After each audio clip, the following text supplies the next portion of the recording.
नमस्कार दोस्तों, ocean network में आपका स्वागत।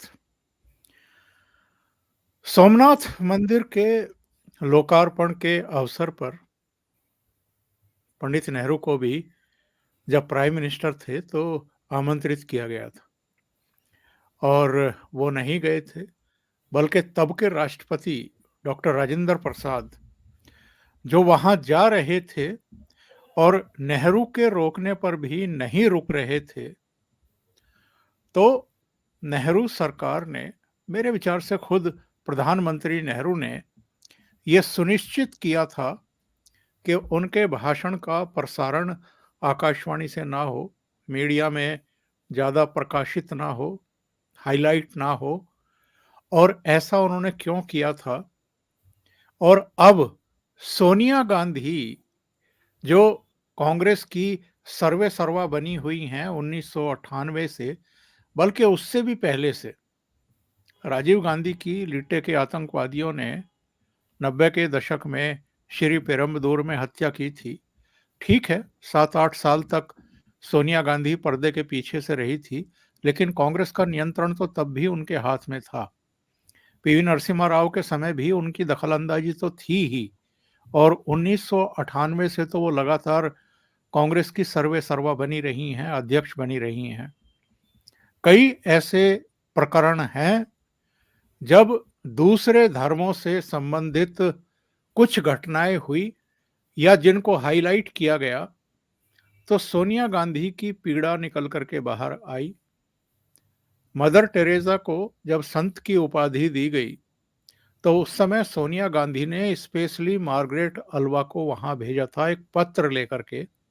और उस पत्र में ये कहा था कि अगर मैं स्वस्थ होती तो ऐसे पावन अवसर पर स्वयं उपस्थित रहती।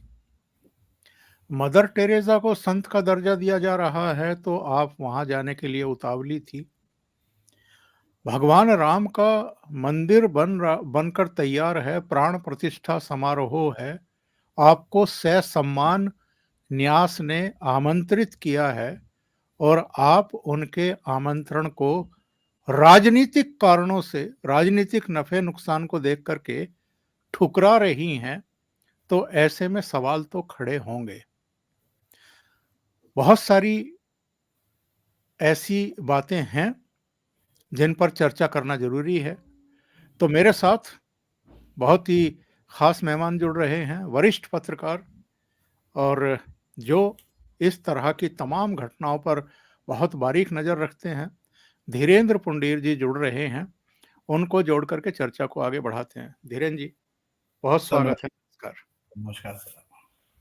धीरेन्द्र जी, सबसे पहले तो मैं कांग्रेस के इस रुख पर, और कांग्रेस ने जिस तरीके से और जो बहाना करके कि जी अभी मंदिर पूरा बना नहीं है, कुछ और चीजें कही, उन्होंने कही हैं कि चूंकि भाजपा, आरएसएस और विश्व हिंदू परिषद का कार्यक्रम बन करके रह गया है, इसलिए हम नहीं जा रहे हैं। पर नेहरू से लेकर के सोनिया गांधी के रुख में कोई अंतर आपको दिखाई देता है? देखिए, मैं इस पे एक उनका जवाब है जो उनको मिला था 22 अप्रैल 1951 को, और उसका जवाब लिखा था नेहरू जी ने 24 अप्रैल 1951 को। जो जाम साहेब थे दिग्विजय सिंह जी, उनको उस वक्त लिखा था, क्योंकि उस मंदिर का, जो सोमनाथ के मंदिर का जो निर्माण था, उस वक्त जब ये बातचीत चली थी, तो पहले तो प्रधानमंत्री नेहरू उसके हक में नहीं थे। और आज बहुत सारे लोग, मैं फिर नाम लेना बड़ा मुश्किल होता है, लेकिन आजकल हिस्टोरियन होने का एक जिम्मा एक शख्स ने उठा रखा है, वो इसको लगातार आज ट्विटर पर भी लगातार युद्ध कर रहा है वो, कि साहब ये देखिए, उस समय प्रधानमंत्री नेहरू क्यों नहीं गए थे, और लोग वाह वाह करने लग गए, क्योंकि लोगों को सिर्फ पार्टियों से मतलब है। लोग सिर्फ मुझे लगता है कि बहुत लोगों के साथ निहित हो जाते हैं। इस लेटर की कुछ लाइनें मैं पढ़ देता हूं, ओंकार जी, जी जी, उसके बाद फिर हम लोग आपकी बातचीत पर मैं आगे चलूंगा। ये नेहरू जी बिल्कुल। का लेटर है। उन्होंने लिखा कि my dear Jam Sahib, thank you for your letter of the 22nd April conveying an invitation to the ceremonies at the Somnath temple. I am afraid it is not possible for me to leave Delhi at this critical juncture for any such function। यानी वो any such function था, और critical moment क्या था ये नहीं जानते कोई। 51 में पूरी तरह उनके हाथ में कंट्रोल था, पूरी ताकत सत्ता उनके हाथ में थी और वो निर्बाध तौर पर इस देश के प्रधानमंत्री थे, ताकतवर नेता थे, लेकिन उनको लगा कि इस जंक्चर पर दिल्ली छोड़ना, यानी कोई कारण नहीं दिया। फिर उसके बाद उन्होंने कारण कहा और मैं ये कहूँगा ओंकार सर कि ये जो स्थिति आपने कही ये नेहरू से सोनिया गांधी तक आते-आते मुझे लगता है डिटेरिएट हुई है। ये उस जैसी नहीं है, ये उससे भी ज्यादा नीचे गई है क्योंकि आप राष्ट्रीयता की भावनाओं के खिलाफ खड़े हुए हैं। दुनिया की कोई भी मतलब ये बहस मैं जब देखता हूं बहुत सारे विद्वान निकाल निकाल के लेटर दे रहे हैं, बहुत सारी चीजें, ये आखिर मेरी ये समझ में नहीं आता कि पूरी दुनिया में कोई भी राष्ट्र होता है तो उसके लिए कोई धुरी बनती है, कोई चीज निश्चित होती है। दुनिया में भाषाई तौर पर या फिर जातीय आधार पर या फिर किसी नस्ल के आधार पर बने हुए देश देखे हैं, लेकिन एक ऐसा देश जो जो सैकड़ों भाषाओं को अपने अंदर समेटे हुए है, जिसमें जो 6 नृपवंशीय ग्रुप माने जाते हैं एंथ्रोपोलॉजिकल तरीके से, वो सारे के सारे यहाँ हैं। दुनिया में जितने धर्म आप मानते होंगे उनको यहाँ शरण दी है या यहाँ से होके निकले हैं। तो आप एक ऐसे राष्ट्र में इस तरह की अवधारणा के खिलाफ खड़े होते हैं जिसने इन सबको पुष्पित पल्लवित किया है, क्योंकि आपको वोट के लिए चाहिए। मैं उस लेटर को कह देता हूं, as a individual of course it is open to anyone do that what he choose in such a matter, but many of us happen ये बता रहे हैं कि मैं I am but apart from this I must be quite frank with you about this ceremony। उन्होंने ceremony के बारे में क्लियर किया बिल्कुल फ्रैंक होके। indeed I have written to you about it and another connection already। I am troubled by this revivalism and by the fact that our president or some ministers and you as a राज प्रमुख are associated with it. ये पूरा letter एक बेशर्मी की बात करता है और जो लोग इसको ये बता रहे हैं कि नेहरू ने क्यों नहीं किया, मुझे लगता है वो बहुत ही बड़े मतलब क्या उनको मूर्खता की उस पर कहूं, क्योंकि वो इससे बचाव करने की कोशिश करते हैं, जबकि ये पूरी तरह से ये कह रहे हैं कि वो पॉइंट फ्रैंक होना चाहिए। मतलब आप क्लियर होकर बता रहे हैं कि मैं क्या समझता हूं, वो अपने बारे में बता रहे हैं, इससे कैसे बचाव हो सकता है किसी आदमी का ये बताना कि साहब वो नहीं जाना चाहते थे Rajpramukh. But apart from this I must be quite frank with you about this ceremony. Indeed I have written to you about it in another connections already. I am troubled by which, मैं troubled है वो किस बात से, by this उभार है जो जिस तरह से बात किया जा रहा है, by the fact that our president, वो किस लिए है, क्योंकि हमारे राष्ट्रपति एंड सम मिनिस्टर्स यानी कुछ मंत्री भी and you as a are associated, वो इस बात से ट्रबल्ड थे, वो दुखी थे। मतलब आप ये सोचिए वो खुद नहीं जा रहे तो ये मान लिया जाता, लेकिन इस देश के राष्ट्रपति जो उनके संघर्ष में साथी रहे होंगे, उस पूरी उनको ये समझ होगी कि वो किस पोस्ट पर बैठे हैं, और कम से कम एकेडमिक ग्राउंड पर नेहरू उनसे ऊपर नहीं थे। कम से कम राष्ट्रपति राजेंद्र प्रसाद के लिए तो कहा जा सकता है, क्योंकि वो कितने ब्रिलियंट थे, उनके बहुत बिल्कुल। सारे, और उनको हैरो से पढ़ के नहीं आना था, उनके कपड़े नहीं धुलते थे।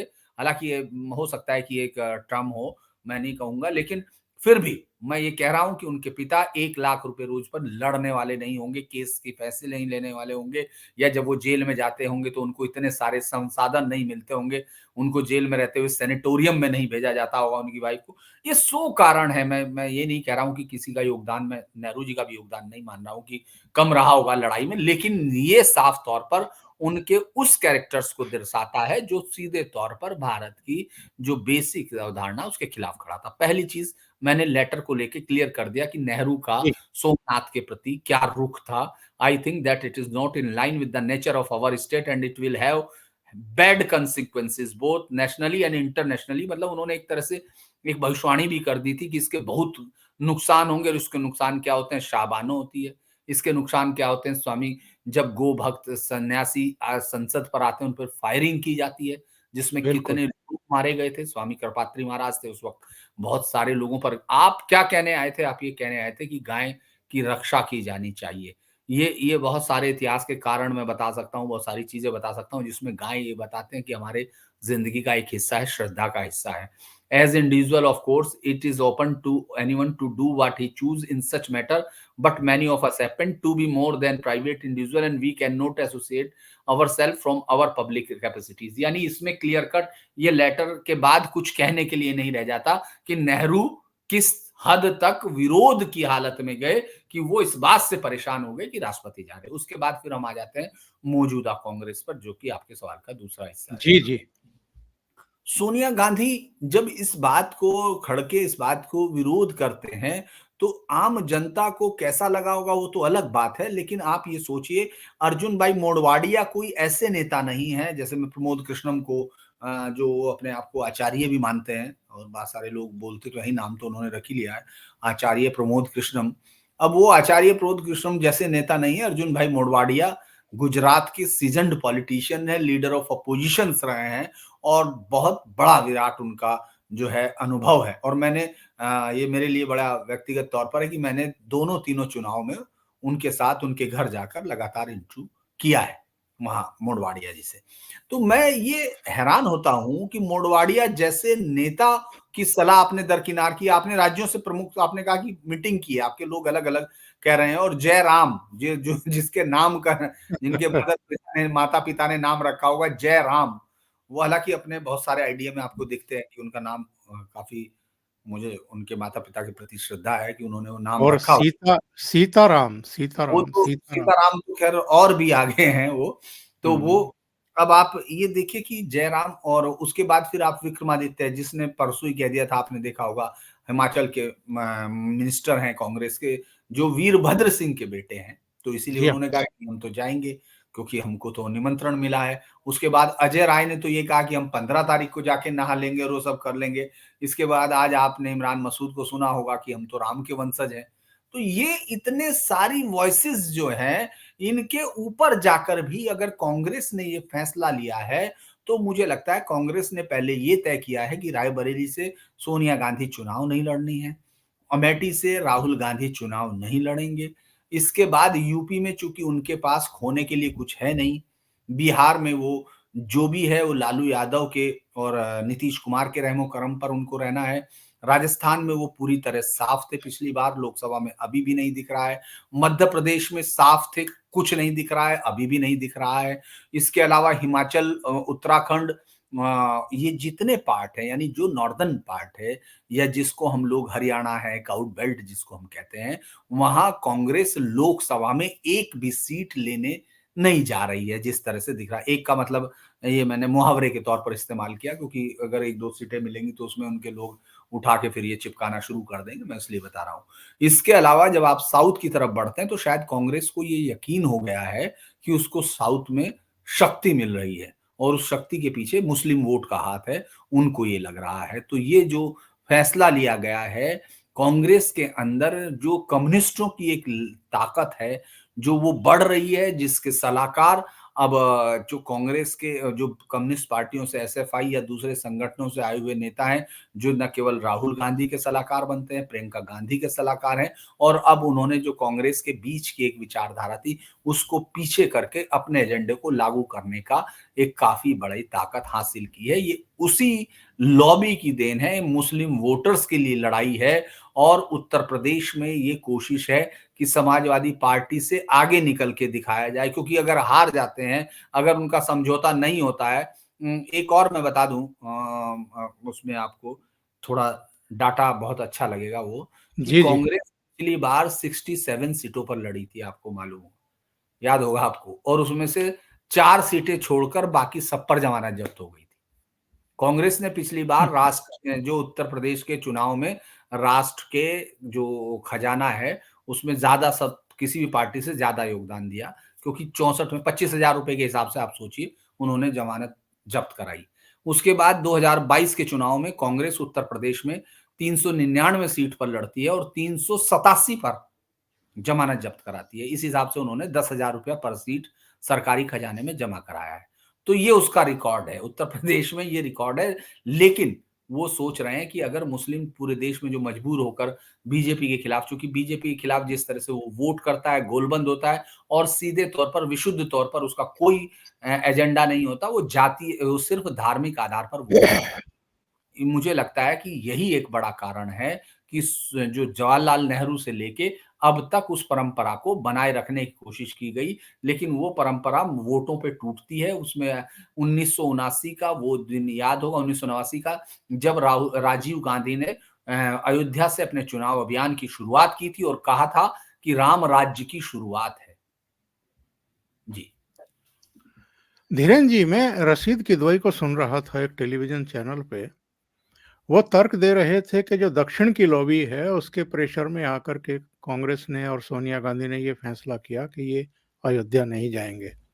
उनका कहना ये था कि दक्षिण में, केरल में, तमिलनाडु में, कर्नाटक में, उन राज्यों में कांग्रेस को उम्मीद है कि 10 सीटें, 12 सीटें, 15 सीटें तक उसको मिल सकती हैं। पर यदि वो अयोध्या जाते हैं तो दक्षिण के जो ये मतदाता हैं, उनका ज़ाहिर है उनकी मुराद मुसलमानों से रही होगी, मुस्लिम वोटों से रही होगी कि वो नाराज़ हो सकते हैं और दक्षिण में कांग्रेस को 10 से 15 सीटों का नुकसान हो सकता है, पर इसकी भरपाई उत्तर भारत से कांग्रेस को नहीं होगी। यानी उत्तर प्रदेश में सीट मिलने की संभावना ना के बराबर है। उत्तराखंड में, हिमाचल में, हरियाणा में, दिल्ली में, राजस्थान, मध्य प्रदेश, छत्तीसगढ़, झारखंड, इन राज्यों में कोई उसकी सीट बढ़ने वाली नहीं, बिहार में भी बढ़ने वाली नहीं, पश्चिम बंगाल में भी छत्तीसगढ़ बढ़ने में भी वाली, नहीं, छत्तीसगढ़ में भी नहीं, मध्य छत्तीसगढ़ में प्रदेश। भी नहीं। तो इसलिए ये फैसला किया गया है। यानी जो इस देश की 80% से ज़्यादा आबादी है, बल्कि मैं तो इससे भी ज़्यादा कहूँगा, जो राम को मानने वाली है, जो राम भक्त है, जो हिंदू सनातनी है, उनकी भावनाओं का इनके मन में कहीं कोई आदर नहीं है, कोई स्थान नहीं है। ये केवल वोटों की राजनीति करेंगे, जनभावनाओं की अनदेखी करनी पड़ जाए तो पड़ जाए। देखिए, मुझे लगता है कि इसके पीछे थोड़ा-सा ओंकार सर पीछे जाने की ज़रूरत है, क्योंकि कांग्रेस की स्थापना जब हुई थी, तो मुझे लगता है कि हर एक चीज़ के किसी के बनाए जाने के पीछे जो गुण होते हैं, जो किसी भी भवन के लिए हम लोग कहते हैं ना कि किसी मिट्टी की अपनी तासीर होती है, हम लोग खुद बोलते हैं और गाँव में अक्सर आपने देखा होगा ही, हम लोग किसान परिवार से हैं, तो हम लोग एक खेत से दूसरे खेत का अंतर भी बताते हैं कि इसका गन्ना ऐसा होगा, इसका गन्ना ऐसा होगा। तो मुझे लगता है कि कांग्रेस के अंदर से अंतर्निहित है, क्योंकि उस वक्त जो राष्ट्रीय धारा थी उसमें ये पार्टी इसलिए माकूल थी क्योंकि और कोई तरीका उस समय हम लोगों को मालूम नहीं था, कोई ऑर्गेनाइजेशनल सेटअप नहीं था। या तो उस वक्त 1885 में जब ये बनी, कांग्रेस पार्टी को बनाया गया, तो उस वक्त जिस तरह से एक अंग्रेज अधिकारी इसकी जिस परिकल्पना पे आधारित ये रखी गई, मुझे लगता है कि बीच बीच में ये वहीं जाती रही। और एक बड़ी इंटरेस्टिंग सी बात है कि कांग्रेस ने अपने पूरे वक्त में 47, 46, 45 और अगर आप पूरे दौर को गौर करेंगे, जब जिन्ना का एजेंडा पूरी ताकत के साथ लागू था, उस वक्त कांग्रेस ने किसी हिंदू प्रतिनिधि को वहां नहीं जाने दिया। वो खुद को हिंदू नहीं मानती थी, और लेकिन जब टेबल पे बैठा जा रहा था तो जिन्ना और नेहरू बैठ रहे थे, कोई हिंदू पक्ष नहीं था, जबकि डिवीजन इस देश में हिंदू मुस्लिम के आधार पर हो रहा था। दरअसल कांग्रेस ने उस पूरे देश को अपना पर्याय मान लिया। वो ये मानती है कि पूरे देश का पर्याय वो ही खुद पार्टी है। तो इसीलिए आप देखेंगे वो इस बात की पूरी जिम्मेदारी लेती है। लेकिन इस इस चक्कर में उसके जो फैसले हैं, उसकी बहुत सारी बातें हैं जिन्होंने इस देश को बहुत नुकसान पहुंचाया है। 1921-20 में जब जो मालाबार के दंगे हैं, आपकी लीडरशिप उस पर सच नहीं बोल पाई थी। आज मैं लिख रहा था, मतलब कल मैंने शायद मैं लिख रहा था एक जगह कि जब आपको सच और शांति दोनों में से एक चुनना होता है, तो जो लोग सच को छोड़ के शांति चुनते हैं, उनकी आने वाली पीढ़ियों को इसकी कीमत चुकानी पड़ती है। तो हमको वो कीमत अदा करनी पड़ रही है एक राष्ट्र के तौर पर। आपको ये मैं फिर कहता हूँ कि कोई पार्टी से मैं बीजेपी को या किसी और पार्टी को कोई अलग नहीं करता हूँ।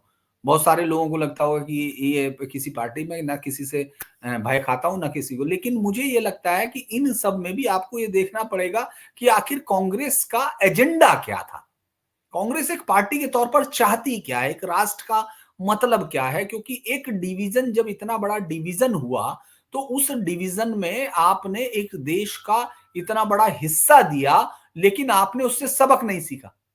आपने 1920 के दंगों में सबक नहीं सीखा, आपने उसके बाद लगातार होने वाले दंगों में सबक नहीं सीखा, उसके बाद 1946 के डायरेक्ट एक्शन डे पर सबक नहीं सीखा, आपने 1947 के बंटवारे में सबक नहीं सीखा, आपने 1948 के वॉर में सबक नहीं सीखा, आप लगातार 1962 के वॉर में नहीं सबक सीखते, 65 में नहीं सीखते और 71 में जिसको सबसे बड़ी जीत हम लोग कहते हैं, हमारे सैनिकों के खून पे लिखी हुई जीत, आज भी वहां बांग्लादेश में हम उन सब बच्चियों का रोना सुनते हैं जिनके साथ कन्वर्ट किया जाता है, जिनको रेप किया जाता है, जिनको हिंदू होने के नाते उनके मंदिरों को उनकी आंखें तोड़ दी जाती हैं, सब कुछ तोड़ दिया जाता है। तो एक पार्टी के तौर पर ये दिग्भ्रमित पार्टी लगती है जब ये किसी भी इसका एजेंडा ऐसा लगता है कि जैसे एक यूटोपिया में जीती है पार्टी कि नहीं। अभी एक बड़ी अच्छी मतलब इससे थोड़ा अवान्तर है लेकिन आपको याद होगा कि अभी कुछ दिन पहले योगी जी ने एक टेबल की थी मुरादाबाद दंगों की रिपोर्ट, जो इतने लंबे समय तक रखी गई। क्यों? क्योंकि आपको मुस्लिम वोटर्स की चिंता है। आपको मुस्लिम वोटर्स के चलते आप किसी भी हद तक तुष्टीकरण कर रहे हैं। आप इस बात को सोच नहीं रहे हैं कि ये तुष्टीकरण इस देश में आईएसआईएस को पैदा कर रहा है। इस देश में एक्यूआईएस को पैदा कर रहा है। दुनिया के सबसे खतरनाक संगठन जो शरिया चाहते हैं। शरिया क्या है? जो हिंदू, जो काफिर कोई भी हो उसमें, जिनकी बेटियों को आप इस्तेमाल करेंगे सेक्स स्लेव के तौर पर, जिसमें आपकी संपत्ति, ये क्लियर कट लिखा हुआ है। इसमें कोई कोई जिसको किसी को भ्रम हो वो आके आराम से बात कर सकता है, लिख भी सकता है मेरे उस पर आराम से आके। तो ये सारे संगठन आपके यहाँ रोज पकड़े जा रहे हैं।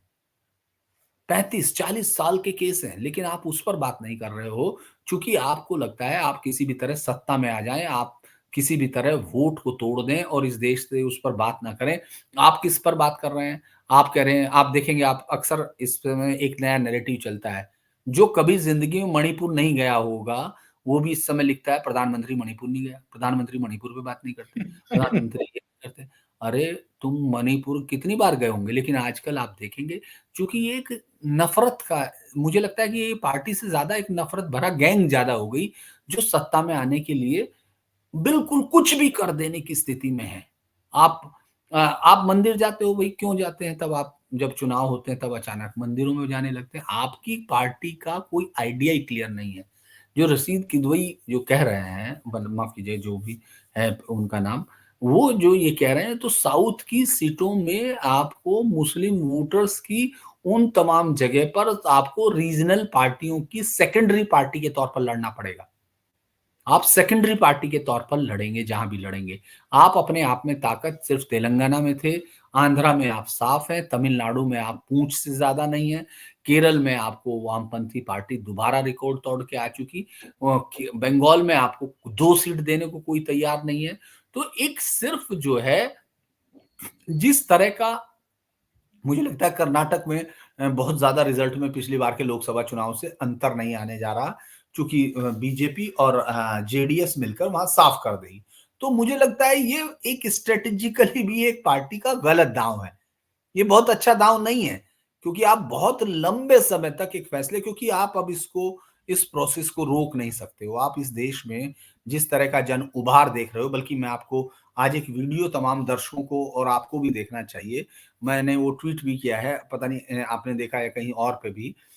एक महिला है जो शिप्रा पाठक है, जो नाम चूंकि हमको खबर देनी है तो इसलिए हमको याद है, लेकिन अगर आप देखेंगे तो एक महिला है जो जा रही है, जिसने अयोध्या से रामेश्वरम तक उसी वन गमन पथ पर जाने की वो की जिससे भगवान श्री राम गुजरे थे मां जानकी के साथ।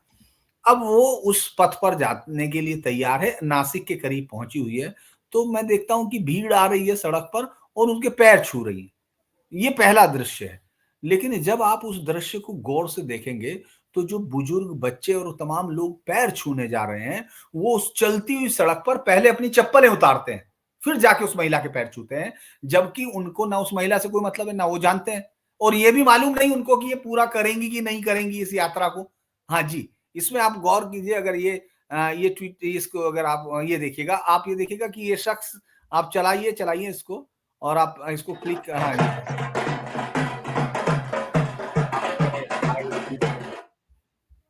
जी, जी। ये चप्पलें उतारेंगे बुजुर्ग, फिर उनके पैर छूने जाएंगे। तो ये देखिए, उस शख्स ने पहले चप्पल उतारी फिर पैर छुए, उसके उसके बाद ये देखिए उसने चप्पल उतारी फिर पैर छुए। आप ये देखेंगे कि लोग ये देखिए अगर आप इसको शुरू से देखेंगे, ये देखिए वो चप्पल उतार के एकदम आ रहे हैं, पैर छू रहे हैं लोग। यानी जो लोग जिस देश में सिर्फ इस बात पे चप्पलें उतार कर सड़क पर पैर छू रहे हो कि ये भगवान राम के पथ पर जा रही, उनको नहीं मालूम है ये जाएंगी नहीं जाएंगी, ये वहां तक पहुंचेंगी या नहीं, या पॉलिटिकल पार्टी का हमको नहीं पता, लेकिन वो छू रहे हैं ऐसे देश की श्रद्धा के खिलाफ, क्योंकि वो डीएनए में है, इस देश की राम रगों में है। तो मुझे लगता है कि एक पार्टी जिसको इस देश से कंसर्न है, 500 साल की लड़ाई है ये एक समाज की, और क्या ये लड़ाई सोनिया सिर्फ धीरेन जी, क्या सोनिया गांधी अपने को हिंदू विरोधी, सनातन विरोधी साबित नहीं कर रही है? चलिए मैं उस प्रकरण का बस थोड़ा-सा ज़िक्र कर देता हूँ। जब पालघर में साधुओं की हत्या का मसला अर्णब गोस्वामी ने ज़ोर-शोर से उठाया और सोनिया गांधी पर कुछ सवाल खड़े किए थे कि अगर कोई पादरी मारा जाता, अगर कोई मुस्लिम धर्मगुरु मारा जाता, तो शायद ये लोग आसमान सिर पर उठा लेते, बयान जारी करते, प्रेस कॉन्फ्रेंस करते, सड़कों पर उतर आते। लेकिन साधु संत मारे गए हैं, तो ये चुप्पी साधे बैठी हैं। एक ट्वीट में देख रहा था, सतीश चंद्र मिश्रा हमारे मित्र हैं, लखनऊ के पत्रकार हैं। उन्होंने लिखा है कि मार्गरेट अल्वा और लुइजिनो फिलेरियो मदर टेरेसा के संत घोषित समारोह में कांग्रेस पार्टी का प्रतिनिधित्व करेंगे। यदि मैं अस्वस्थ ना होती, तो मैं भी इस पवित्र समारोह का गवाह बनने और श्रद्धांजलि अर्पित करने के लिए वहां होती। पोप को ये चिट्ठी सोनिया ने लिखी थी और ये 2016 का है, 30/8/2016 का कांग्रेस का ट्वीट, जिसमें ये बताया गया है कि Congress president Shrimati Sonia Gandhi's letter to Pope Francis on congregation ceremony of Mother Teresa. तो ये मदर टेरेसा के लिए तो वहां जाने के लिए मर रही थी, मिट रही थी कि अगर अस्वस्थ ना होती तो मैं पहुंच जाती, और भगवान राम का मंदिर बन रहा है, प्राण प्रतिष्ठा हो रही है, तो आप टुच्ची राजनीति करने पर उतर आए हैं। देखिए मैं इसको पॉलिटिकल ज्यादा मान रहा हूं, और उनकी वैचारिक स्थिति इस तरह की है क्योंकि वो पार्टी इसी की नींव पर शायद मुझे लगता है बन गई है। वरना वो अक्सर एक सवाल मैं और भी बताता हूं, मुझे ऐसा लगता है, हो सकता है आप करेक्ट करें या बहुत सारे दर्शक को इसमें हो तो वो करेक्ट करें। अक्सर इस बात को कहा जाता है कि संघ के लोग नहीं थे या हिंदूवादी ताकतें नहीं थी। मैं उन ताकतों का या उनके प्रति बहुत ज्यादा नहीं है, क्योंकि मैं उनको पढ़ता भी हूँ, उनको समझता भी हूँ। लेकिन एक बात गौर करने की है कि पहले जो भी लड़ता हुआ होता था वो सीधा कांग्रेस में चला जाता था, क्योंकि कांग्रेस ही उस समय ऐसा था।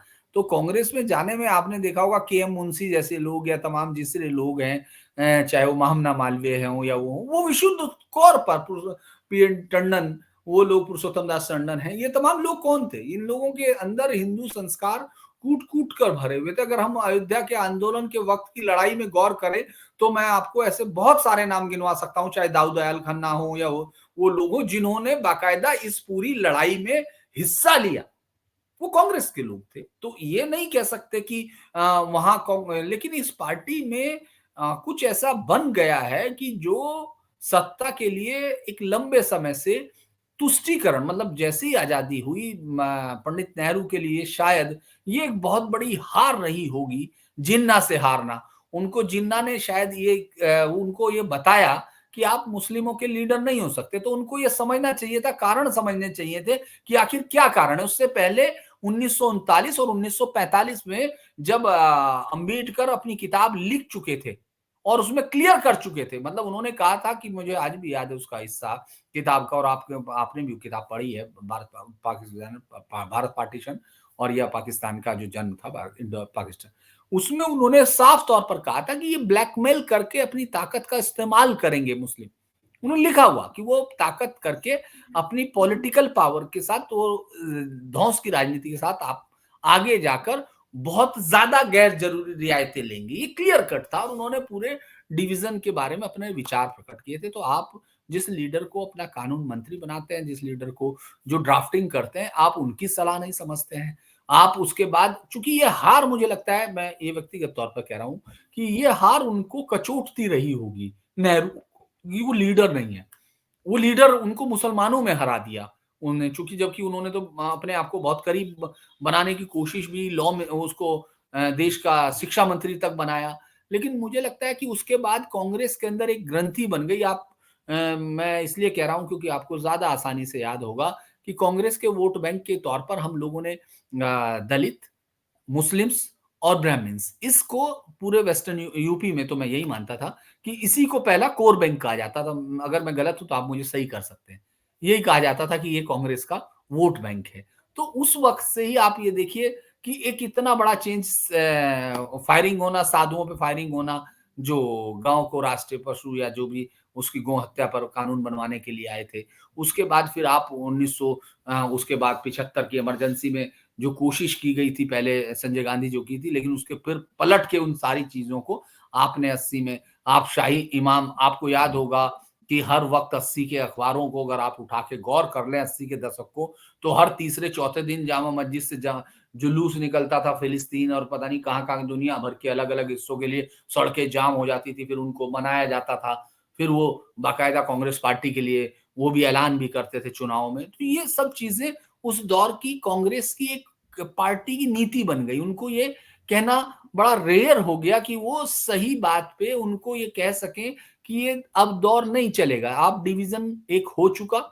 जिन लोगों की वजह से डिवीज़न हुआ वो उत्तर प्रदेश और बिहार के मुस्लिम्स वोटर्स थे, जिन्होंने 99% वोट किया पाकिस्तान के हक में और जिन्होंने यहां से माइग्रेशन नहीं किया। उस सब पर आपने गौर नहीं किया, आपने अलीगढ़ मुस्लिम यूनिवर्सिटी के कैरेक्टर को चेंज करने की कोशिश नहीं की, जो कि जिसको जिन्ना ने कहा कि ये मेरा शस्त्रागार है। यानी जिसने जिस डिवीजन और जिसने ये स्कूल की नींव रखी थी, उस शख्स ने सबसे पहले इस देश में 2 कौमों के नज़रिए को सबसे पहले रखा। यस। 1886 का ये जो है लखनऊ का अधिवेशन में उन्होंने मेरठ में उन्होंने इसको बोलते हुए कहा सर सैयद अहमद खान। तो आपने वो बदलने की कोशिश नहीं की, तो लग रहा था कि आप शुरू से ही एक अलग किस्म की आइडियोलॉजिकल प्रेशर में थे। उसके बाद इंदिरा गांधी के बाद राजीव गांधी आते हैं तो साहबानों वाले मसले पर, जबकि सुप्रीम कोर्ट ने इस देश में महिलाओं को न्याय दिलाने की एक बहुत सुसंगत कोशिश की थी। मैं आज भी कहता हूं कि हम में से ये कहने का हौसला नहीं होता कि कैसे किसी को कोई 4 शादी करने की इजाज़त दे सकता है, कैसे कोई किसी को मेंटेनेंस इस देश में लोगों की बात करते हैं और आप ये कर सकते हैं। लेकिन आपने उसमें पूरी सुप्रीम कोर्ट के फैसले को बदल दिया। ये सेम आया फिर जब आपको ये जो अलीगढ़ मुस्लिम यूनिवर्सिटी का केस चल रहा है, इसलिए मैं बोल रहा हूँ 7 सदस्यीय बेंच उसको सुन रही है सुप्रीम कोर्ट की, क्योंकि जो बेंच थी जिसने पहले फैसला दिया था कि हाँ, उसका माइनॉरिटी कैरेक्टर नहीं है, वो माइनॉरिटी संस्थान नहीं है, उसके अगेंस्ट में 81 में फिर इसी की सरकार ने किया और बाद में 5-6 में आकर खुद इस सरकार ने उसके लिए लड़ाई लड़ी, जहां जिन्ना की मूर्ति आज भी है। तो आप अपने आप को, मुझे लगता है, आइडियोलॉजिकली उस स्थिति में पाती है कांग्रेस, जिसमें कि मुस्लिम तुष्टीकरण उसकी पार्टी का एक मेन काम बन जाता है और धीरे धीरे जो लोग थे, जब तक आप इसका जमाना नहीं था, कम्युनिकेशंस नहीं थे, तो आपके लिए आसान था लोगों को बनाना। अब मुझे लगता है कि जातीय आधार पर ही आप मुकाबला कर पा रहे हो। जिन रीजनल पार्टियों को बीजेपी के सामने खड़े होते हुए आप देख रहे हैं, उन सब के पीछे उनकी जाति की ताकत है। इसके अलावा उनके पास कोई विजन नहीं है। और अभी भी मुझे लगता है कि कांग्रेस को या तो पूरी तरह टोटली रिवैम्प होना पड़ेगा, उसको समझना पड़ेगा कि ये देश अब उन हिस्सों से कहीं आगे निकल गया जो आप अभी तक देख रहे थे। तो मुझे लगता है कांग्रेस पार्टी में एक आइडियोलॉजिकल ही इस बात को लेकर है, वो अपने आप को मुस्लिम तुष्टीकरण में अपने वोट का ज्यादा मुनाफा देखते हैं और उनको ये मालूम हो गया है कि चूंकि जो रीजनल पार्टी है उन्होंने कुछ जातियों ने मुस्लिम वोटरों के साथ मिलकर एक ऐसा समीकरण बनाया जिसमें कांग्रेस और बीजेपी दोनों के लिए वो एक ताकत बने। तो कांग्रेस अब उनसे मुकाबला कर रही है, ना कि बीजेपी से। तो कांग्रेस, जब आप इस तरह के फैसले देखते हैं, तो कांग्रेस अपने उस मुस्लिम वोट बैंक को पाने के लिए और ज्यादा व्यग्र हो रही है, और ज्यादा व्यग्र हो रही है। जब आप गलती करते हैं तो आप एक के बाद एक के बाद एक कहीं गलती करते जाते हैं। मुझे लग रहा है कांग्रेस उसी स्थिति में है। क्या कांग्रेस यहाँ से करेक्शन करने की स्थिति में है या इच्छा शक्ति ही खत्म हो गई? पुनर्विचार करने का कोई उसका मन ही नहीं है? टाइम्स ऑफ इंडिया में एक बड़ा दिलचस्प आंकड़ा छपा है, आज ही जारी किया है ये, और इसमें ये बताया गया है कि Congress Lok Sabha seat won and contested यानी बाप रे! कितनी सीटों पर वो लड़ी स्ट्राइक और रेट। कितनी सीटों पर उसका स्ट्राइक रेट क्या रहा। 1991 से लेकर के 51 से लेकर के 2019 तक का आंकड़ा दिया है और ये किस तरीके से घटता चला गया है और आज किस पोजीशन में है। 1951 में स्ट्राइक रेट 75.99 था, जो 2019 आते-आते 12.35 पर खिसक गया है और इससे नीचे और कहाँ जाएगी। देखिए, आपको आवाज़ आ रही है? आपका जी, जी, स्क्रीन। मैं सुन पा रहा हूँ, मैं अपनी तस्वीर ठीक करता हूँ। अच्छा, ठीक है। तो मुझे लगता है कि कांग्रेस तो एक एक ऐसी पार्टी के तौर पर जिसमें मुझे लगा था, मैं आपको ईमानदारी से कहूँ कि जब राहुल गांधी ने एक पूरी यात्रा की, जो पूरी यात्रा साउथ से लेकर यहाँ तक वो आए, तो मुझे लगा कि शायद उनकी एक समझ जो है उस तरह की हुई होगी और वो उन अपने जयराम रमेश या मणिशंकर अय्यर जैसे या दिग्विजय सिंह जैसे गुरुओं से मुक्ति पाएँगे और अपनी एक आइडियोलॉजी को, अपनी आइडिया को इस देश की जनता के साथ कनेक्ट करके एक नई लीडरशिप की तरफ आगे बढ़ेंगे। लेकिन वो फिर मुझे लगा कि नहीं, उनको बार-बार एक नारेबाजी, एक इस तरह का कि हमने बहुत बड़ा बहुत ही देखिए मुँह पर मुकाबला किया। मुँहज़ोरी जो है आपके तर्कों को ताकत नहीं देती है। आपका तेज़ बोलना आपके वैचारिक जो क्षमता है उसको बहुत वो नहीं करता, प्रगाढ़ नहीं करता है, उसको शक्तिशाली नहीं बनाता है। मुझे लगता है कि राहुल गांधी ने जिस तरह से इस पूरे लंबे समय में, इतना लंबा समय हो गया, मैं 2004 में उनके इलेक्शंस में जहाँ तक मुझे याद है पहली बार वो शाहजहाँपुर में थे, मैं उस समय कवर कर रहा था, जब उन्होंने पत्रकारों से बात की थी और मैंने शायद आपको पहले भी एक बार बताया था इसी में कि राहुल गांधी ने संसद में मेरी ही खबर पर पहली बार बोला था। संसद में उनका पहला मेडन स्पीच जो है, मेरी न्यूज़ थी वो, जिस पर गन्ना किसानों को लेकर उन्होंने संसद में कहा था क्योंकि मुलायम सिंह सरकार ने ऑन ओथ सुप्रीम कोर्ट में झूठ बोला था। तो उस पर उनकी सबसे पहली स्पीच थी। मुझे लग रहा था कि शायद राहुल गांधी को इन अपने तमाम सलाहकारों से अलग होके जब जनता के साथ घूमते हैं तो कोई नई चीज़ें करते हैं। लेकिन वो उस एक खास किस्म के जत्थे में या उस खास किस्म के यूट्यूबर्स में उनको लगता है कि वो अगर उनकी तारीफ कर रहे हैं, तो जनता उनकी बात समझ रही है। आप जनता से दूर खड़े हैं, कहीं न कहीं दूर खड़े हैं, नहीं तो आपको जनता चुन लेती क्योंकि जहाँ आप जीतते हैं, वहाँ ईवीएम खत्म हो जाती है, ईवीएम की दिक्कतें खत्म होती हैं, जहाँ आप हारते हैं, वहाँ अचानक ईवीएम की दिक्कतें शुरू हो जाती हैं। और मैं तो बार-बार इसी से डरता हूँ कि क्यों ये लोग ऐसा कर रहे हैं? चूँकि इस देश को अफ्रीकी लोकतंत्र में तब्दील कर देना चाहते हैं। वो चाहते हैं कि जैसे ही कुछ हो और जनता जैसे ही हारे तो उस हार को स्वीकार करने की बजाय आप बाहर सड़कों पर निकल आएँ और नारेबाज़ी करने लगें। आप उतर कर झगड़ा करें, आप सड़कों पर दंगे करें। ये एक विश्वास के साथ मुझे लगता है कि ये इनकी वो है क्योंकि कोई कंस्ट्रक्टिव आइडिया के साथ ये पार्टी आगे बढ़ती हुई नहीं दिख रही है। अगर अशोक गहलोत लड़ाई में थे, तो उसका कारण ये था कि उन्होंने मुस्लिम उस पर पूरी खुली छूट दे दी। उन्होंने गला काटने का, उदयपुर में गला काटते हुए आप देखिए, आपने उसके बाद सड़कों पर निकली हुई भीड़ देखिए, आप दंगे की तरफ वो एक छूट की तरह से मुझे लगता है कि दे दी गई थी और कर्नाटक में भी अगर आप जीतते हैं, तो आप मुस्लिम वोटों के कंसोलिडेशन से जीतते हैं। तो जब आपके दिमाग का आइडिया ये हो जाता है, तो उसमें कोई पॉजिटिवनेस नहीं होती। धीरे-धीरे हो सकता है अभी आपको जातियों का गणित थोड़े दिन तक सर्वाइव करे, लेकिन लॉन्ग रन में मुझे नहीं लगता कि ये पार्टी की पॉलिसी रहेगी या फिर ये पार्टी इस अंदाज में रह पाएगी। 2024 में सबसे बड़ा खतरा है अगर किसी के पास तो राहुल गांधी की पॉलिटिक्स को है। मुझे लगता है कि 2024 की जो असंभावी हार है, इस वक़्त तो बिल्कुल निश्चित तौर पर वो हारे हुए हैं।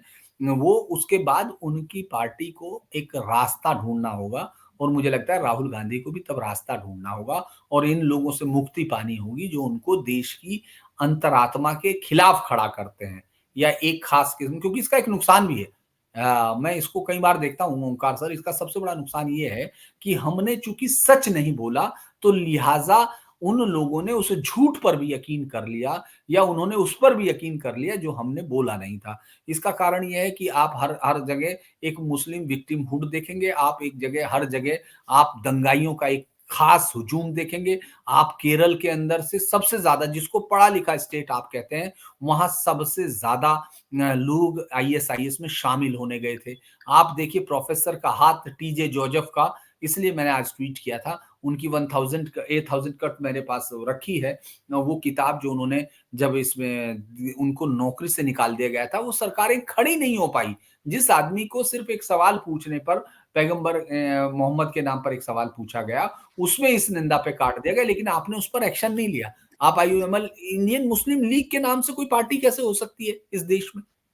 वो इस पार्टी के साथ आपका संगठन में है। तो मैं ये कई बार मानता हूँ कि इस पार्टी की दिक्कत ये है कि इसने झूठ बोल-बोल के, या इसने एक तुष्टीकरण की कहानी करके उन लोगों को ताकत दी जो इस देश के डिवीज़न के ज़िम्मेदार थे। मुस्लिम्स के उस बेहतर तबके को ताकत नहीं दी, जो शायद इस देश की मुख्यधारा के साथ जुड़ा रह के आगे की तरफ जाना चाहता था। आपने उनको ताकत दी जो इस देश की अ, अस्मिता को गाली देते हैं, जो जो जितना ज़्यादा कट्टर हुआ, जितना ज़्यादा इस देश के खिलाफ खड़ा होने की कोशिश की, वो आपकी ताकत का हिस्सा बना। उस धारा को आपने ताकत देने एक की। और झूठ बोलने की कोशिश की जा रही है पिछले 2-3 दिन से कि चारों शंकराचार्य जो हैं वो बॉयकॉट कर रहे हैं इस प्रोग्राम का, जबकि 2 शंकराचार्यों की तरफ से तो चिट्ठी आ गई है। एक ये आ गई है और एक ये चिट्ठी आ गई है जिसमें कहा गया है कि बिल्कुल नहीं, हमारी पूरी शुभकामनाएँ इस कार्यक्रम के साथ हैं। अशोक श्रीवास्तव का एक ट्वीट भी है, चारों शंकराचार्य राम मंदिर के प्राण प्रतिष्ठा कार्यक्रम के विरोध में हैं, ये झूठी खबर फैलाई गई। श्रृंगेरी शारदा पीठ और हाँ। द्वारका शारदा पीठ के शंकराचार्य ने बाकायदा चिट्ठी लिखकर खबरों का खंडन किया है। दोनों शंकराचार्य ने कार्यक्रम को आशीर्वाद दिया है और कहा है कि धर्मद्वेषियों ने उनके बारे में झूठी खबर प्रचारित की है। तो एक और निचले स्तर की राजनीति की जा रही है पिछले 2-3 दिन से। देखिए, 2 चीज़ों से मैं बहुत ओंकार जी मानता हूँ कि एक तो मैं शंकराचार्यों को 2-3 साल पहले से ही, मैंने बल्कि देहरादून में एक मीटिंग में हम लोगों ने कहा कि हमको ये पूछना चाहिए अपने देश के धर्माचार्यों से कि आखिर आप रहते कहाँ हैं? आप अपने मठों में क्यों रहते हैं? आप जनता के बीच में नहीं दिखते, क्योंकि भगवान शंकराचार्य, तो इसीलिए हम लोग उनको भगवान शंकराचार्य कहते हैं, क्योंकि उन्होंने सुदूर दक्षिण से एक ऐसी यात्रा ऐसे समय में शुरू की जब हिंदुइज़्म के ऊपर सबसे बड़ा संकट था, और वो सुदूर सा नॉर्थ तक जाकर खत्म होती है, यानी केदारनाथ में वो ईश्वर में लीन होते हैं। अगर हम बिल्कुल। इस लंबी यात्रा को देखते हैं, तो उसके मुकाबले इन मौजूदा शंकराचार्यों को, जिनके नाम भी हम लोगों ने तब जानने शुरू किए जब जो है उनकी कंट्रोवर्सी आती रही, वरना तो जनता के बीच में उनको देखना बड़ा विलक्षण होता था। मैंने तो जिस सभा में मैं पहली बार इस सवाल को उठाया था, उसमें तमाम लोगों से पूछा था कि क्या आप 4 शंकराचार्यों के नाम बता सकते हैं? कोई नहीं हाथ उठा। हमने कहा कि आखिरी बार उनको जनता से संवाद करते हुए कब देखा था, तो नहीं उठा। तो मैं एक तो इस बात में नहीं, क्योंकि मेरा ये भी आज भी मानना ये है कि ठीक है, उन साधुओं ने लड़ाई लड़ी, जो बेचारे अयोध्या में रहे 400-500 साल तक लड़ते रहे, या आप उन अखाड़ों के लोगों को जिनको लोगों ने बच्चों अपने बच्चे देकर नागा साधु तैयार किए, जिन्होंने लड़ाइयाँ लड़ी। लेकिन ये शंकराचार्य जो हैं, मैं थोड़ा-सा उसको लेके, हालाँकि मैं भगवान आदिगुरु शंकराचार्य की जन्मस्थली से लेके उनके निर्वाण स्थली तक, वहाँ जहाँ उनको वो ईश्वर में लीन हुए, मैं वहाँ तक अ, पूरी यात्रा किया हूँ, और इसी श्रद्धा भाव से की हूँ, क्योंकि वो देश के बनाने की, देश को एक करने की प्रक्रिया में भगवान राम के बाद दूसरी यात्रा मैं उनकी मानता हूँ। 2 ही यात्राओं को मैं इस देश में सबसे अहम यात्राएँ मानता हूँ। एक भगवान श्री राम की, जो रामायण के रूप में है, राम की यात्रा है, जो सुदूर नॉर्थ से शुरू होके अवध से और साउथ तक जाती है। दूसरी यात्रा वो है जिसने हिंदू धर्म को बचाया। लेकिन उन चारों के नाम से सबसे बड़ी बात ये है कि एक झूठ को पता कौन फैला रहे हैं? वो लोग जो हिंदू धर्म को रात-दिन गाली देते हैं, जो धर्म को नहीं मानते हैं, जो जो मैं देख रहा था कि ऐसे हैंडल्स पर है, जो हैंडल रात-दिन इनको हिंदुओं को कोसते हैं, वो अचानक ये कहने लगे कि देखिए, ये तो शंकराचार्य की नहीं मान रहे हैं। अचानक वो शंकराचार्य को मानने लगे। तो ये एक झूठ है, चूँकि कंटिन्यू चलता है, और अविमुक्तेश्वरानंद जो हैं, स्वामी शंकराचार्य जी जो हैं, मैं उनका निरादर नहीं कर रहा हूँ एक धार्मिक संस्था के या उसके तौर पर, लेकिन अभी मुक्तेश्वरानंद स्वामी शंकराचार्य स्वरूपानंद जी के ही शिष्य है ना, उन्हीं के बाद उस पीठ पर बने हैं, जिस बिल्कुल, पीठ को बिल्कुल। घोषित तौर पर कांग्रेस समर्थक कहा जाता है, तो इसलिए कोई ऐसी चीज नहीं है। और उन्होंने तो 2014 में वाराणसी में भी जाकर के प्रधानमंत्री तब तक बने भी नहीं थे नरेंद्र मोदी, उनके खिलाफ बयानबाजी की थी, एक कैंडिडेट को खड़ा करने की कोशिश की थी। इनके सच जो हैं वो छिप थोड़ा रहे हैं, वो सारे वीडियो अब वायरल हैं। देखिए वो लोक काल संस्कृति, लोक काल और उसका हमारे बीच में बहुत ही हिंदुइज़्म में सबसे बड़ी बात ये है कि हमको इनके पीछे ही चलना है, ऐसा किसी शास्त्र में नहीं लिखा है, ऐसा कोई शास्त्र नहीं है। हमको तो उस परंपरा से जानना है और आपको मैं बता दूँ ओंकार जी मेरी नज़र में चूँकि मैं अपने आप को खुशकिस्मत रिपोर्टर मानता हूँ कि जो भले ही स्क्रीन से ज़्यादा पीछे ज़्यादा रहता है, लेकिन जिसने इस देश को लगभग 3-4 बार एक ही राउंड में कवर किया है। कार से, उससे सिर्फ़ कार से, प्लेन से नहीं और तो इसीलिए मुझे लगता है कि ये देश की जो जागने की प्रक्रिया है, ये भी स्वयं स्फूर्त है। इसमें किसी धार्मिक संगठन का हाथ नहीं है। लोग आधुनिक जो कम्युनिकेशंस के साधन आए, सोशल मीडिया जिसकी वजह से आप और मैं बात कर रहे हैं या हमारी बात लोगों तक पहुँच रही है, उसने इस देश के उस मानस को वापस जागृत किया है और उसमें अभिमुक्तेश्वरानंद हो या कोई और हो, उनका योगदान सिर्फ इतना है कि वो कंट्रोवर्सी खड़े करके अपने और थोड़ा बहुत समर्थक या तो जुटा लेते हैं या उनके समर्थक जाते हैं। इसके अलावा मुझे नहीं लगता कि आज के समय में भी जबकि आपके हाथ में ये है कंप्यूटर है और आपके हाथ में मोबाइल है, आप जो चाहे देख सकते हैं दुनिया में, तब भी आप में से इस देश के कितने लोग इन शंकराचार्य अभिमुक्तेश्वरानंद जी के इन विचारों से सहमत होते होंगे, जो उन्होंने सवाल का जवाब मुझे लगता है जनता बनारस में दे चुकी थी। जनता इसके अलावा दोबारा दे है और इस दिन जब आप ये एक जन उत्सव हो गया है। 50,000 करोड़ से ज़्यादा का एक दिन में बिज़नेस होना है। अयोध्या इस समय हर एक यात्रा आपको ऐसा लगता है जैसे अयोध्या में जाके पूरी हो रही हो। पहले सिर्फ 31 दिसंबर को दिल्ली से प्लेन सर्विस शुरू हुई। आज अहमदाबाद से प्लेन सर्विस हुई, 17 को कोलकाता, बेंगलुरु से शुरू होगी, 14 को मुंबई से शुरू होगी, उसके बाद भोपाल से शुरू होगी। ये तमाम उस छोटे से शहर में जिस जिस कस्बे को आपने उठने नहीं दिया, जिस कांग्रेस सरकार को 1947 में आजादी मिलते ही सबसे पहले अयोध्या, मथुरा, माया, काशी, कांची, कामकोटि, द्वारावती हैं, सप्तपुरियां कुछ इस तरह से श्लोक है जिसमें ये 7 पुरियों को मोक्षदायी का बताया। तो आपने एक बहुत बड़ी गुलामी के लंबे अरसे के बाद एक राष्ट्र की चेतना जागृत हुई, आपने आजादी हासिल की, लड़कर हासिल की, तो आपको इन 7 पुरियों को इस तरह से सजा के खड़ा कर देना था, ताकि आप ये कहते कि हम 7,000 साल की लगातार चलती हुई अनवरत सनातन परंपरा के वो लोग हैं, जिन्होंने हार नहीं मानी। उन्होंने बर्बर हत्यारे, हमलावरों, टर्क, अरब उन सब के इतने ज़्यादा मतलब आप अगर विलियम डुरांट या उन सबको देखेंगे विल डुरांट को या तमाम उन्होंने कहा कि दुनिया का सबसे बड़ा अत्याचार, सबसे बड़े नरसंहार जो है यहाँ इस्लामिक कट्टरवादियों ने किए हैं।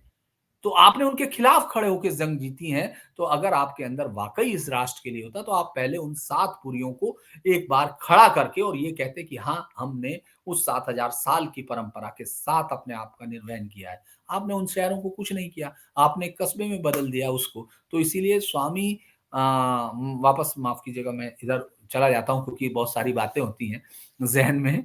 लेकिन स्वामी अभिमुक्तेश्वरानंद जैसे शंकराचार्यों से मेरा उतना ही निवेदन है कि आप कृपया करके राजनीति से ज़्यादा है कि जन चेतना को जागृत कीजिए, जिसकी बहुत ज़रूरत है और ख़ास तौर से जातिवाद के खिलाफ लड़िए। कम से कम उन दलित जो हमारे भाई हैं, उन लोगों को उनके साथ होने वाले अत्याचारों पे उनके यहाँ उनकी बस्तियों में जाकर थोड़ा बैठिए, थोड़ा खाना खाइए उनके साथ और उनको ज़रा बताइए कि आप क्यों एक मानवीय धर्म के साथ ताल्लुक रखते हैं। जी। कार्यक्रम के आखिर में दर्शकों के लिए एक बहुत दिलचस्प सूचना। देखिए, स्टार बॉय तरुण ने लिखा है, राहुल गांधी बाबर सिक्योरिटी का जो सिक्योरिटी टॉम्ब है काबुल में 2005 में विजिट किया। इंदिरा गांधी ने इसी टॉम्ब को विजिट किया 1968 में। नेहरू ने विजिट किया 1959 में। यानी तीनों ने, राहुल गांधी ने भी, इंदिरा गांधी ने भी, नेहरू ने भी बाबर के मकबरे पे जाकर के मत्था टेका, उसका दर्शन किया। और ये ज़रा सवाल खड़ा किया है उन्होंने कि कनेक्शन क्या है नेहरू वाक़ई का और मुगल्स का। और लास्ट में इन्होंने लिखा है कि no member of Nehru clan ever visited Ram and Krishna Janmabhoomi in their life time. इन्होंने कभी भी भगवान राम और भगवान कृष्ण की जन्मभूमि के दर्शन नहीं किए। बाबर के टॉम का ज़रूर विजिट किया, नेहरू ने भी, इंदिरा ने भी और राहुल गांधी ने भी। तो मेरे विचार से यही सबसे बड़ी टिप्पणी है। कुछ कहेंगे धीरेन जी? देखिए, ये बहुत चलता है कि कौन नेहरू कौन है, क्या है, उनके परिवार को लेके अक्सर बहुत चलता है। लेकिन एक बात तो साफ है कि जवाहरलाल नेहरू ने एक तौर पर एक जगह तो मतलब एक पूरी मानसिक तौर पर मैं कहूँगा कि गलतियाँ लगातार उन्होंने ये की है, वो अपने आप को हिंदू धर्म से दूर करने की बहुत ज़्यादा मतलब उन्होंने इस धर्म के अंदर बहुत सारी चीज़ें, गलतियाँ दिखाने की कोशिश की, वो सब चीज़ें, लेकिन उनमें ज़्यादातर गलतियाँ ऐसी नहीं थी जैसे आप और हम उसको करेक्ट करने की बात करते हैं। जैसे हमने अभी बातें की कि क्या शंकराचार्यों को इस धर्म के अंदर की किन कुरीतियों से लड़ना चाहिए, अपना काम करना चाहिए, इस तरह नहीं। वो इसको नीचा दिखाने की तरफ रहे और इस देश की राष्ट्रीय चेतना के अगेंस्ट खड़े रहे।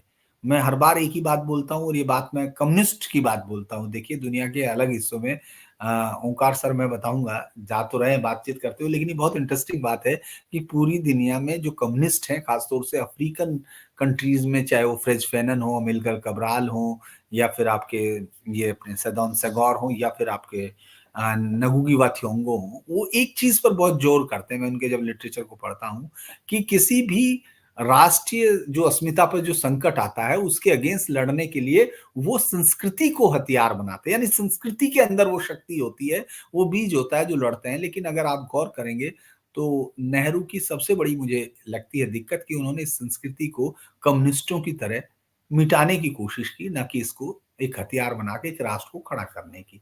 तो आप मकबरे पे जाएँ या कहीं जाएँ, आपको जहाँ जाना था वहाँ तो आप जा नहीं रहे। बहुत-बहुत धन्यवाद धीरेन जी, ओशियन नेटवर्क के लिए इतना समय निकालने के लिए और बहुत ही महत्वपूर्ण मुद्दे पर चर्चा करने के लिए। Thank you so much. नमस्कार। नमस्कार।